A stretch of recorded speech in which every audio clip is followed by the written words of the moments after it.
అలాగే ఆశాజ్యోతి అన్న కేటీఆర్ అన్న గారికి, అలాగే వేదిక మీద ఉన్నటువంటి పెద్దలందరికీ పేరు పేరున హృదయపూర్వక నమస్కారాలు. బీఆర్ఎస్ కుటుంబ సభ్యులందరికీ నమస్కారాలు.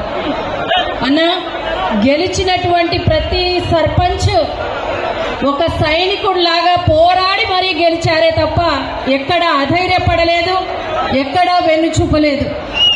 ఈరోజు ఎన్ని కష్టాలు పడినా పోలీసు డిపార్ట్మెంట్ వాళ్ళని వాడినప్పటికీ కూడా ఎస్సీ ఎస్టీ అట్రాసిటీ కేసులు పెట్టినా భయపడకుండా ఈరోజు ప్రతి ఒక్క బీఆర్ఎస్ కార్యకర్త సైనికుల్లాగా నిలబడి గెలిపించుకొని మరి ఈరోజు మీ అందరి ముందుకు రావడం జరిగిందన్న.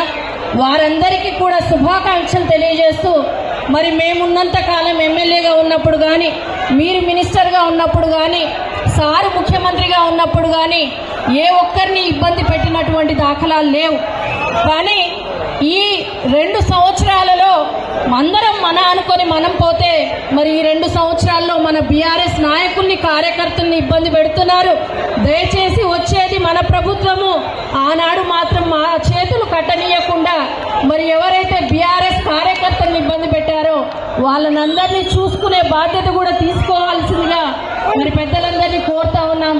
అలాగే గెలిచినటువంటి బీఆర్ఎస్ సర్పంచ్లందరూ బీఆర్ఎస్ లో